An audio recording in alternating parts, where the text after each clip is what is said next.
Be ready start. निवडणूक म्हणजे लोकशाहीचा उत्सव. जबाबदार लोकप्रतिनिधी निवडून देण्याची भारतीय राज्यघटनेने दिलेली जबाबदारी भारतीय मतदार निवडणुकीच्या माध्यमातून पार पाडत असतात. राज्यघटनेतील कलम 324 मध्ये भारत निवडणूक आयोगाची स्थापना आणि कार्ये याबाबत तरतुदी केलेल्या आहेत. त्यामध्ये लोकसभेच्या जागांसाठी निवडणूक घेणे याचा प्रामुख्याने समावेश आहे. मोकळ्या वातावरणात योग्यरित्या आणि निपक्षपाती निवडणूक पार पाडण्याची अतिशय महत्त्वाची आणि अवाढव्य कामगिरी भारत निवडणूक आयोग देशाला स्वातंत्र्य मिळाल्यापासून करत आहे. यावर्षी होत असलेल्या लोकसभा सार्वत्रिक निवडणुकीत महाराष्ट्र राज्यातील 48 लोकसभा मतदारसंघासाठी एकूण 5 टप्प्यामध्ये निवडणूक पार पडणार आहे. निवडणूक प्रक्रियेमध्ये काळानुसार आवश्यक ते बदल भारत निवडणूक आयोगाने केले आहेत. राज्यातील मतदारांच्या संख्येत लक्षणीय वाढ झालेली आहे. 1951 मध्ये 1,67,89,609 असलेली महाराष्ट्रातील वाढलेल्या मतदारांची संख्या आता 1 एप्रिल 2024 रोजीनुसार 9,24,23,960 पर्यंत पोहोचली आहे.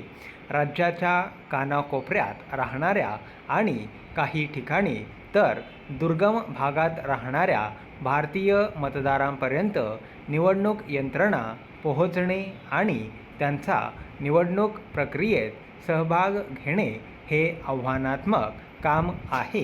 परिच्छेद.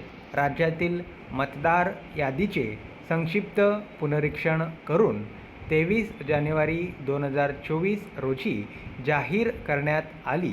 त्याआधी 3 महिने नवमतदारांची नोंदणी करण्याचे काम प्रत्येक जिल्ह्यात हाती घेण्यात आले होते. या मोहिमेमध्ये 18 ते 19 वर्षे वयोगटातील 12,20,557 आणि 20 ते 29 या वयोगटातील 1,68,34,517 नवमतदार नोंदवले गेल्याने ही मोहीम यशस्वी ठरली. मतदार यादीतील दुबार नोंदी वगळण्याचा कार्यक्रम मोठ्या प्रमाणात राबवण्यात आल्याने महाराष्ट्र राज्यातील मतदार याद्या आता जास्तीत जास्त अद्ययावत झालेल्या आहेत. मतदार यादी अद्ययावत करण्याचे काम महाराष्ट्रात चांगल्या पद्धतीने पार पाडण्यात आले आहे. महाराष्ट्रात आदिवासी समाजातील आणि विशेष आदिम समजल्या जाणाऱ्या गटामध्ये मतदारांची नोंदणी प्राधान्याने करण्यात आली आहे. अशाच प्रकारे तृतीयपंथी मतदार, दुर्गम भागातील मतदार अशा समूहापर्यंत पोहोचवण्यासाठी स्वीपच्या माध्यमातून मतदार जागृती मोठ्या प्रमाणात झाली आहे. परिच्छेद. यावेळीच्या निवडणुकीचे एक वैशिष्ट्य म्हणजे घरातून मतदान केंद्रापर्यंत प्रत्यक्ष जाऊन मतदान करणे शक्य नसलेल्या मतदारांना त्यांच्या राहत्या ठिकाणी मतदान करण्याची सुविधा उपलब्ध आहे. 85 वर्षांपेक्षा जास्त वय असलेल्या आणि दिव्यांग अशा 2 प्रकारच्या मतदारांना या सुविधेचा लाभ घेता येईल.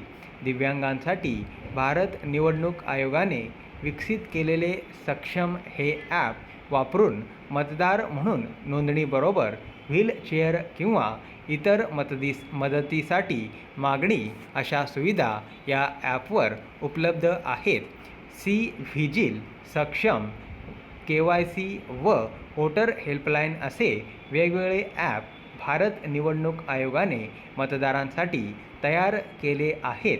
त्यांचा अधिकाधिक वापर महाराष्ट्रातील मतदार करत आहेत. मतदार ओळखपत्र डिजिटल स्वरूपात डाउनलोड करण्याची सुविधा देखील उपलब्ध आहे. स्टॉप.